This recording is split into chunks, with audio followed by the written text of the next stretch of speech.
Welcome to This Organized Life. If you're a mom, wife, or coffee lover seeking advice on how to reduce clutter and reclaim time, look no further than your host, Laurie, founder of Simply Be Organized and author of Hot Mess, a practical guide to getting organized. For a lot of people, clutter is their dirty little secret, but it doesn't have to be. Each week, we will share practical tips, chat with experts, and provide strategies on how to keep you organized. I hope that by sharing our stories, you feel a little less alone and more empowered to tackle the areas that are holding you back. So let's get started.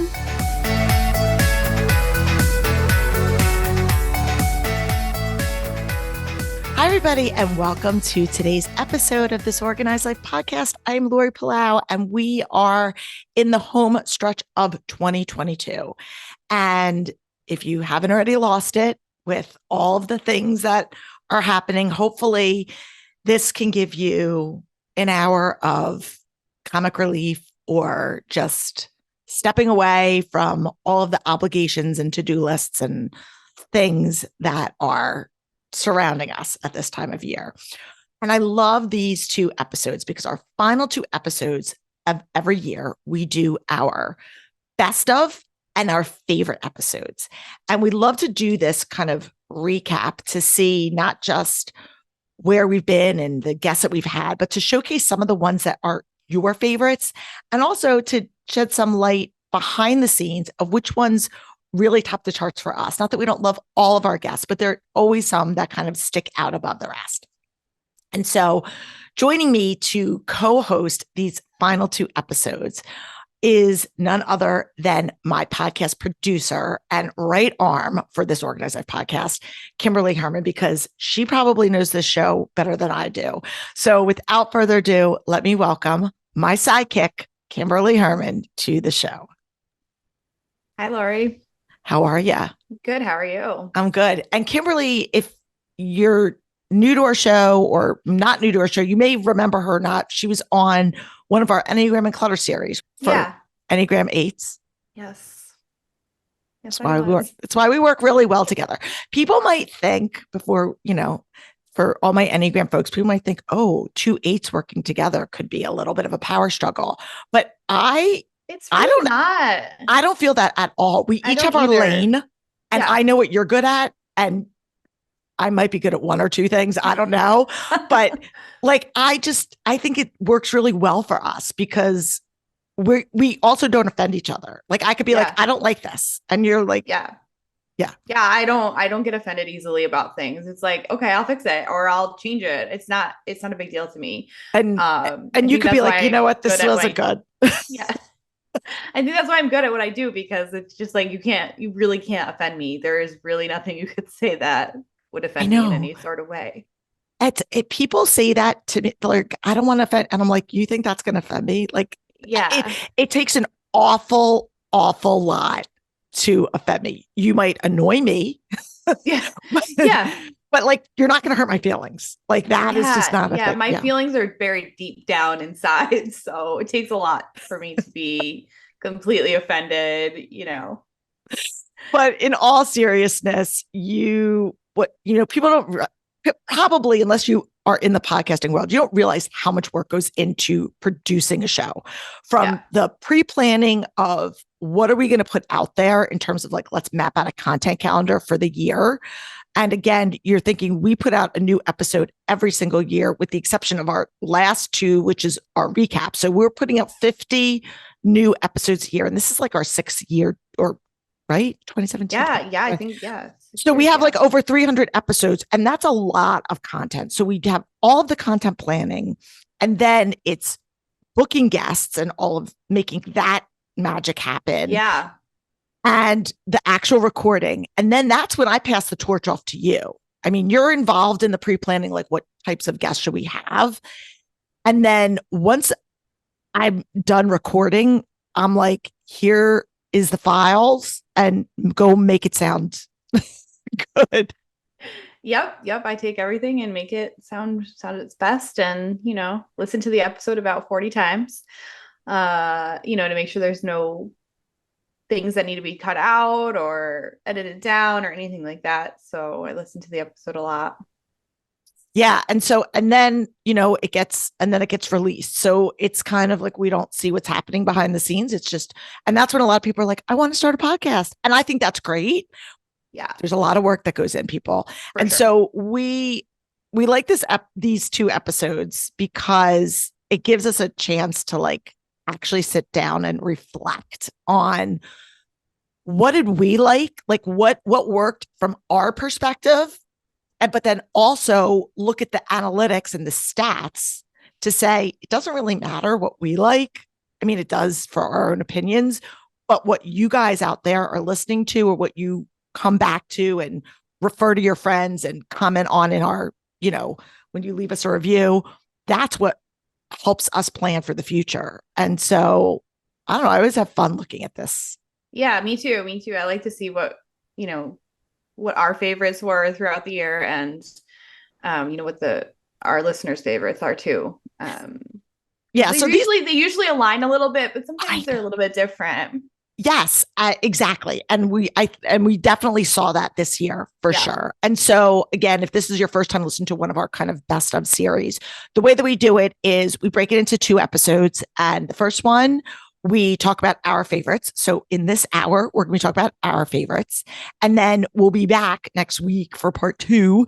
And we'll be talking about your favorites, the actual best of according to the gods of Spotify and Apple and all of the places. So we have our list. As you see, we're just going to kind of go back and forth. So I will allow you to kick it off. All right. And what was your one of your favorite episodes of this year? Yeah, sure. One of my favorites was the Matt Paxton episode. I really enjoyed listening to his perspective on hoarding. And if for people who don't know, he has his own show, or he did. I found it particularly interesting because my mom's a hoarder. So I was kind of like glued to his episode a little bit, trying to see what I could find insightful in that. Yeah, well, it was. And what I love also about Matt is he's not academic, right? And I mean that in a good way. Like, he just comes from a very common sense, personal, relatable approach. And it's not systematic. It's not like medicinal. Like, he has his process and his team that he does these things, but he's very much a storyteller. And I think that makes him so relatable to the people that he's kind of working with, because there's so much emotion and stories that surround all of our stuff. But for some people like you and me, we don't really focus in on that. It's more of the utilitarian practicality of things. Yeah. But people who struggle with emotional clutter or take it a step further, even go and have hoarding issues, they really resonate with having somebody that can sit with them and still move the needle. And he has that unique ability. He does. He has that unique personality and that unique way about him where, he understands the emotional side of things. All right. So for your clients, you've got to get that why. You got to be clear on it. Okay. Very clear on this why, because it's so easy to quit, especially the cleaner houses. Hoarding, to what you alluded to earlier, they're kind of stuck. They got to, if I'm in your house, dude, you're going to lose your house or you're going to lose your family. Like, that's if me personally, like, right. I am the last resort. Like, you're in trouble if I'm cleaning your house. Okay. One of my other favorite episodes is Zoe Kim. Yeah. And she on social is called Raising Simple. Yeah. Is that, oh gosh, I should know this off the top of my head, but I don't. Is that the name of her? I feel like her book is Minimalism for Families, maybe. Yeah. We're going to link to all the episodes that we talk about, people, in our show notes. So you'll be able to go back and listen. And within each one of those, it has links to all of their handles, socials, websites, resources, yada, yada. Yeah. But Zoe's awesome. We love her. Yeah. She's also very, very different personality where, Matt's more kind of in your face, extroverted, big in the room. And Zoe's a little bit more mellow and, again, just like a quiet confidence is how I would describe her. And she's was practicing minimalist, just really paring things down for her and her kids. They're a blended family. So now there's like 9 of them that live in this ridiculously gorgeous house that she built. And if you follow her on social, you'll see it because she posts pictures all the time. And again, just a very practical way of practicing minimalism and talking about why she does this. Minimalism is a trade to me. It's trading the good for the best. One of my favorite episodes, which was Joshua Becker becoming minimalist. Yeah, now, I love this episode. True transparency. I've been following Joshua for years and love his stuff. Again, he was one of the first bloggers to actually focus exclusively on minimalism back in the day when blogging was a big thing. And not that it's not, but you know what I mean? Like that's what we had, blogger. And I was super psyched to have him on the show because for me, that was like a big check mark to have somebody like Joshua on the show talking about his journey and how he was a pastor and literally stepped into minimalism while doing like a fall cleanup in his garage. I mean, it was, again, one of those things where it wasn't like, I'm going to be a minimalist. It was, what am I doing? I'm spending the afternoon cleaning my garage of stuff that I never use while my kids out in the backyard on the swing set. There has to be a better way. And I loved it.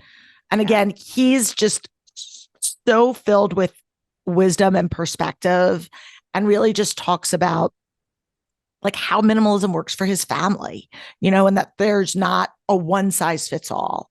And so again, I'm not sitting here telling people they should be minimalist, but it really just gives you, all of these episodes just give you a pause to think about what you're bringing into your home and why you're holding on to it. It was just this light bulb moment of realizing that my things weren't making me happy, but even worse, all the things I owned were actually taking me away from the things that did bring me happiness in life and meaning and purpose.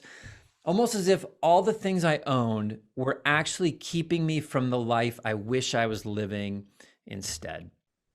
What was another one for you? For me, it was another one is Melissa Leon's episode. I love that. I like her perspective on business and efficiency and just all the things. She has just such a inspiring mind of how things should work and how to be your most efficient self. And I just finished reading her book, which just came out. And I mean, if you haven't read it, you need to read it. It's called Efficiency, BITCH. Correct. And with the BITCH is an acronym for a formula that she uses to work more efficiently in your business. And her background, again, I love her as well. And she runs 2 Cents Consulting, and she's basically a virtual CFO. So she works with small businesses who need some financial strategy, but like a big company has a CFO that is working with them to talk about things, forecasting things they should be doing, not doing in their business. And she does this for like entrepreneurs. So for all my entrepreneur people out there, small business owners, she's amazing. And again, she's also a mom. And so we talked all about just like kind of life and mom stuff. And yes, she is. Yeah, she's great. She's very down to earth and relatable. And, she understands how life can be as a mom when you're busy and you're trying to do all the things. You know, she really, really nailed it. I literally had a duh moment when I wanted to be a business owner for as long as I can remember. And I was like stirring on this entrepreneur itch and I couldn't figure out what I wanted to do. And one day it literally was like, oh my gosh, accounting. That's what you like to do.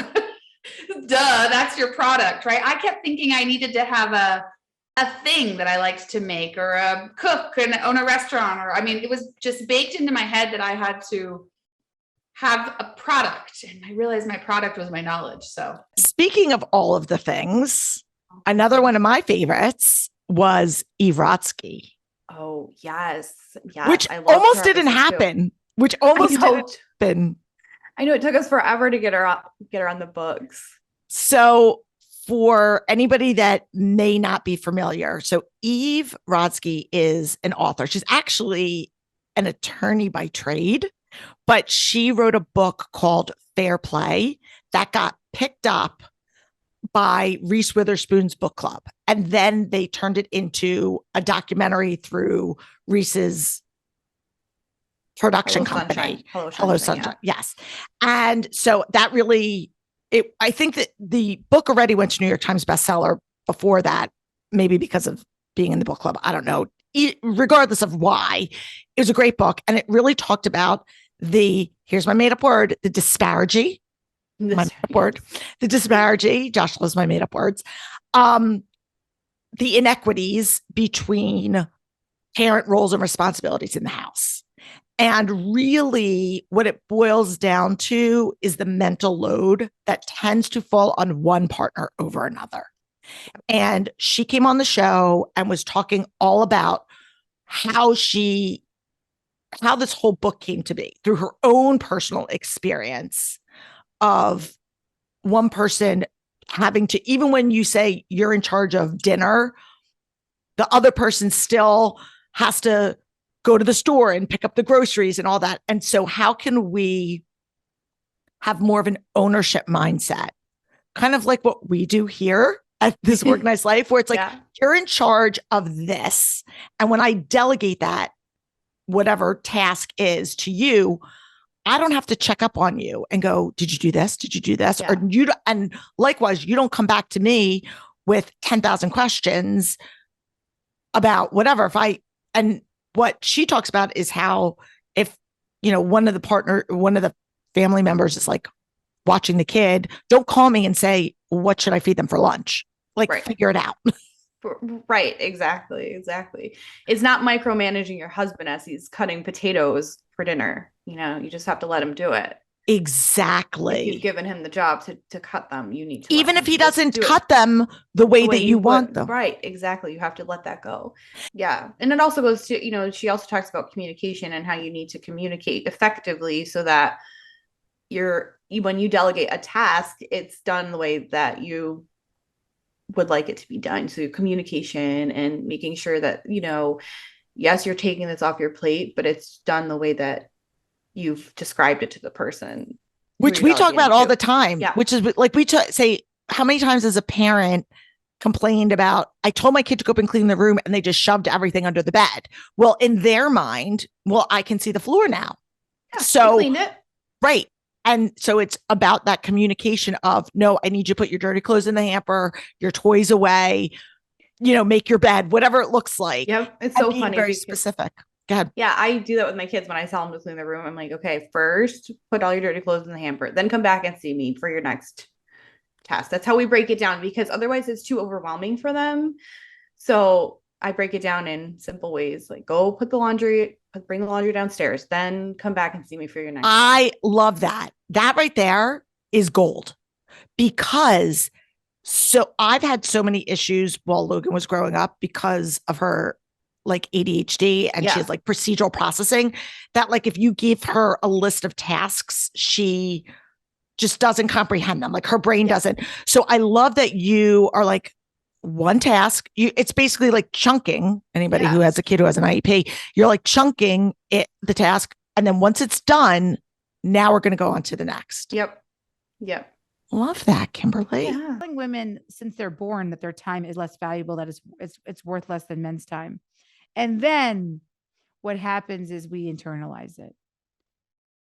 And the four things that we internalize it, the four most toxic ways we internalize it are one, saying my husband travels, my husband makes more money than me, my husband provides, I have to be the one who does more in the home.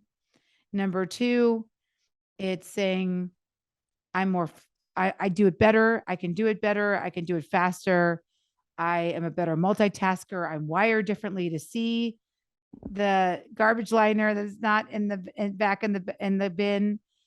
Or it's saying that in the time it takes me to tell him, her, they what to do, I should do it myself. Or finally, my most scary was women and men in the same profession. And where women were still saying to me, well, yeah, we're both colorectal surgeons, but my partner is better at focusing on one task at a time, and I can find the time. All right. You're up. All right, I'm up. Oh, okay, how about the Mel Robbins episode? I mean, come on, people. Mel Robbins, she's a rock star, and she came in kicked off 2022 and basically shot us out of a cannon. Yeah. Yeah, it was great. I remember having to edit a lot of the words out because we're a clean show. And so I had to listen to it once through and then basically, get that whole shock of the episode over. Then I had to go back through and re-edit so I could take out the naughty words. Well, it's so funny. And she didn't give me like a second to interrupt. No, and you she was couldn't on a interject roll. at all. She just went for it. So it was good. Yeah, it was. But I remember you texting me and going, oh my gosh, she's swearing a lot. And it was a lot on the show. Yeah. It was a lot. I think we put a disclaimer on there too, maybe yes. for that particular episode. But yeah, that's other than the swearing, it was a really, really good episode. It was great. And for anybody that doesn't know, she's New York Times bestselling author, 5-second rule, high five habit. She's all over socials everywhere, really kind of motivational. I guess self-help improvement type stuff. And she's just really, really a rock star. And just, again, I don't know her Enneagram type, but we've talked about this. I think if I were a betting woman, I would say she's an 8. For sure. Yeah, I would say she's an 8. From what I know about the Enneagram, I would say it's highly unlikely she's any other number. Yeah. Because she basically is just like, this is the deal, people. Yeah. And you have a choice. Me as I am. Well, and again, her approach is really just we have a choice. We can how we want to react, how we want to respond to things. What do we want to control that? We can't control what happens, but we can control how we respond to things. And it was just, it was a great episode. Really, really inspiring. There are 2 people in the bathroom every morning. There's you and there's the human being in the mirror. And she needs you. She's trying so hard. She's exhausted. She is so beaten down by your criticism. And she needs you to see her and to start cheering for her and to support her. She is trying hard to ride that little bike, and all you're doing is beating her down. And, as I started to realize that, it was this intense spiritual experience, this deep moment of presence that I think people have sometimes when they're meditating, or some of the psychedelic therapeutic modalities bring it out for people. Moments in nature where you come around a corner and there's an extraordinary view, kind of these divine moments where you feel deeply reconnected to self. Okay, so I'm going to go to the other extreme and talk about Leann Deering. Do you remember her? Yeah. So Leann is sweet and super Christian, Bible reading, the complete polar opposite of Mel. So I have been following Leann for years on social media because she and her comedy partner run Top Knot. Not on the top of your head, KNOT comedy. And they started by doing, well, I don't know if they started doing this, but what attracted me to them and what I found them was they were doing these parodies on the Enneagram. And so they would act out, because they're both sketch comedy people by trade. That's what they do. And so they would do these little skits on different Enneagram types. And they were actually on Typology with Ian Morgan-Cron. He loves them. So it was the guy that wrote The Road Back to You. And I've been following her for years, and I invited her to come on during our Enneagram and Clutter series. And what I love about Leann, and this was a little bit of a selfish kind of reason behind the scenes, is she's an Enneagram 4. And so for people that don't know, Enneagram 4s are the individualist, romantic. They're very feeling dominant. So the 3 centers, thinking, feeling, doing, they're very feeling dominant. And Leann is a 4. She's also a mom of, I think, 4 kids, right? I don't know. Yeah. A lot. She's got a little tribe. She almost has a basketball team, or she may even have a basketball team. She's 4 or 5 kids. And she, unlike a lot of what the stereotype is, and I'm air quoting, of 4s being the creative and being surrounded by stuff because of the emotional clutter that kind of can surround a 4, she does not like that. She does not like clutter. Yeah. She is very, I don't want to say regimented in a bad way, but like her kids have routines, and she's mastered like organization in her life despite that emotional pull. And so I wanted to selfishly talk to her because I wanted to hear like her strategies, and was that something that she had to work on? Did it come naturally? Because again, I have an Enneagram 4 in my life. And I also want to give hope to our people that you're not just destined because of, well, I was born this way. And so this means that, I'm just going to be a hot mess my whole life. Right. Yeah. You can work to change that if you put some time and effort into it, I think. And that was really her whole message behind being an Enneagram 4, is just being able to work within your personality as far as your stuff goes.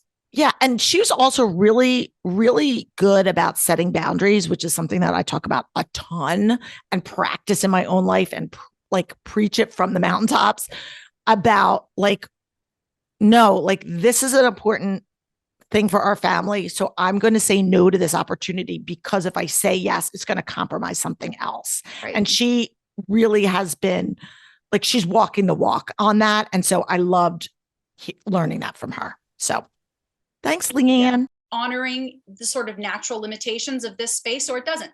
And if it doesn't fit, it has to go. It actually doesn't matter what it is. It just has to go. So once you kind of get into that place where your sanity, you're prioritizing your peace of mind and your sanity and the ease of use of your home so that it can be freed up to work for you. Our homes should be working for us so that we can be generous, hospitable, flexible, adaptable. I always say my homeschool room is minimal enough that I could turn it into a guest room in a second if somebody I loved needed a safe place to come sleep. I shove a desk to the side, I blow up an air mattress, and it is now a guest room. Let's see, that on that same token, the Jess Ekstrom episode was another favorite. Oh, oh my God, I love her. I wonder how far along she is in her pregnancy. She announced her pregnancy on our show. Yeah, I feel like she's due maybe early 2023. Yeah. Springtime. I'm not sure, but yeah, she announced her pregnancy then. So I did tell her I want to come organize her nursery. Yes, I remember that. Yeah. Yeah.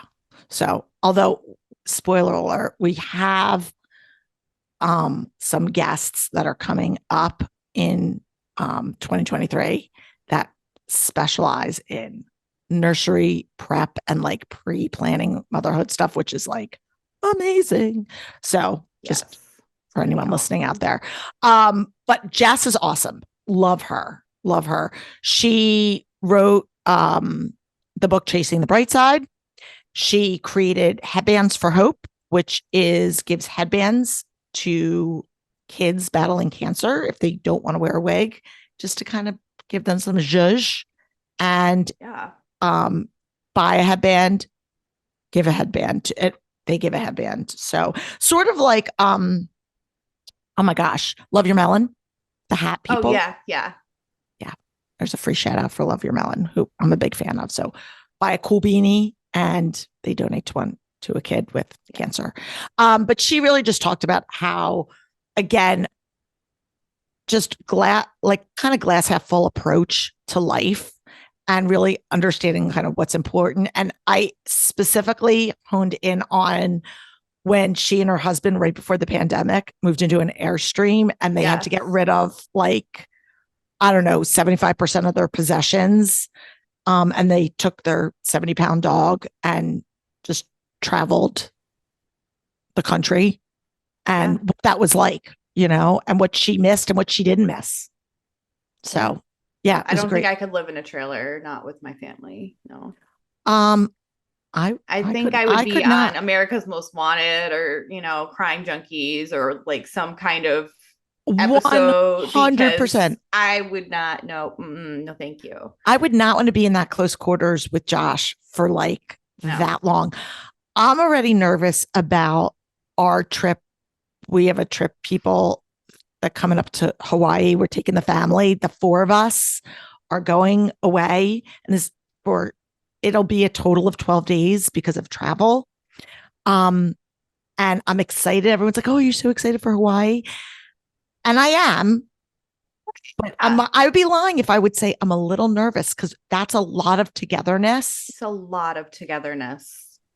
I completely understand. That's a lot of togetherness. So, people check in on me because I don't know. Fingers crossed. At least Hawaii has beaches and, you can, there's a lot of things to do there. So hopefully you won't be cooped up like in your hotel room or anything like that. Yeah. Hawaii is beautiful. And yeah, you know what? I'm sure it'll be great. But yeah, again, I would be lying now that my kids are grownish, and they all have their personalities and they don't, they could be like, this is not working. I don't know. Well, maybe they'll go off on their own for that's the thing. A little bit, for sure. Yeah. Just keep the buddy system. Go together and maybe they'll find their own adventure. You don't know.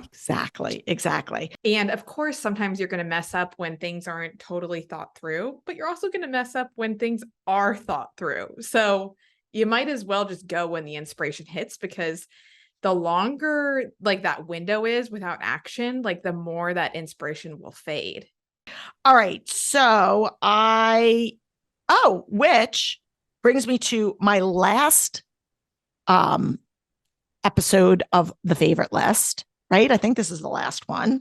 Yeah. Yes. I think I have the same list. So yeah. Okay. I'm looking off my list is the Ask Me Anything episode that I did with Josh.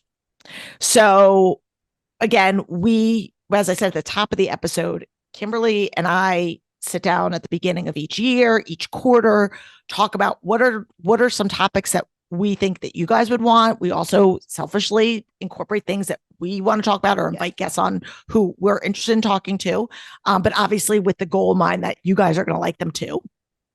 But sometimes, there are things that you guys want to know and we don't necessarily have an episode about it. So we did a little kind of thing on social saying, hey, we want to do an Ask Me Anything episode because I don't have a call-in show, even though I think it would be fun to have one. I'm not going to lie. Yeah, it could be fun.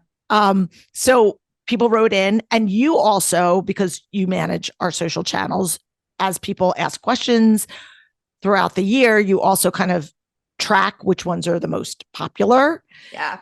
And you actually did all the show prep for this, which I appreciate because we wanted to be surprised. I kind of squirreled away all the questions throughout the year. And, we put a blast on social media for questions. It could be anything from decluttering to, your personal life or anything like that in between. So, I think it was a really fun episode because you got to see, just see some of the answers that you gave without knowing what the questions were. Yeah. I told Kimberly, I don't want to see them in advance because I don't want to prep and script my answers. I want to be able to do it on the fly and whatever. And then behind the scenes, so I asked Josh, my husband, to co-host with me. He comes into the studio and legit takes a look at the questions and he goes, wait, I thought they were asking me stuff like him. Yeah. Why? I looked at him. I go, why? Why would people be asking you questions? What is that's the Enneagram 3 in him, I think. Ask him questions about his sneaker collection or something. Exactly. I was like, he was a little what is even happening? So he had to roll with it. And I said, no, you're emceeing. You're going to ask me the questions and I'm going to answer. You're going to pitch and I am going to answer the questions. Right. So I think he rose to the occasion after he did his like This ego. initial, like, oh, Like, yeah. don't people want to know about me? So I'm like, They sure, probably Josh. do, but They can ask. Listen, we're an open book. So we're definitely going to do another episode like that. So send your questions. yes. And it was fun because, again, I love connecting up with you guys. And as much as, we try to engage on social and whatnot, when we're sitting here talking with guests or talking, to you guys, we're talking to a camera, we're talking into the microphone. And so it gave me that little extra personal connection with you guys out there. So we love that. Yeah, I think that's it. I think we hit, we're we're doing 5 and 5, and I think we did it. So yeah. Nice job. And just so you guys know, I don't want any of our other guests, that the other 40 guests or episodes, we loved all of them. Everyone's great. These are just the ones that we kind of talked about behind the scenes, or that really struck a chord with us for a personal reason. And so to everybody, all of our guests, you're all our faves, just like our kids. Absolutely. All our faves. So thank you so much. And if you guys have an idea or recommendation for a show topic for 2023, guest, whatever, drop us a line. You can either email us, info@simplybeorganized, shoot us a DM on any of the socials, whatever. Anything else we want to share? No. You know what I do want to share before we hop off for part 2? Our Goodreads list. Can you just talk about that for a second? Yeah. So we actually just curated a Goodreads list over on Goodreads. And we'll link it in the show notes for you. And it has all of our books from the guests that recommended books in 2022. And shortly there will be a 2021 list if you're catching up on the podcast. Yeah. So I'm really excited about that because, we ask all our guests what they're reading and loving. And that's how I selfishly get my reading list. And even some of our guests, like that's how I got Eve. And that's how I got Jess Ekstrom specifically from this list, because I read their books and was like, I think you guys, this is great. And I'd love to have you on the show. Yeah. So and people have been asking us like, is there a list? Because we linked to all of them in the show notes, but there wasn't one list. You'd have to go episode by episode. And we were like, okay, if somebody wants like, what's a good reading list? We wanted to compile it. So we did. So we did on Goodreads. And so, make sure if you're a reader, maybe if you're taking some time between Christmas and New Year's to catch up on reading, head on over and check us out. So I think it's called This Organized Life podcast. Yes, I believe so. Yeah. Okay. All right, cool. All right. Well, thank you so much. And make sure that you tune in next week for part 2 of this Best of series. Until next week, I'm Laurie Plow. Peace out. Thanks for tuning in. If you like this episode, please spread the love and share it with your friends. And if this is your first time joining us, make sure to click the subscribe button wherever you are listening so you never miss an episode. And while you're there, please leave us a review so other people know that our show is worth the listen. You can also find us on YouTube and Instagram at This Organized Life Podcast. And if you'd like to connect with us, you can head on over to our website at simply the letter B like boy organized.com, which is filled with tons of resources, including free downloads, checklists, links to our amazing organizing partners, and all of our digital offerings. I'll see you next week for another episode of This Organized Life.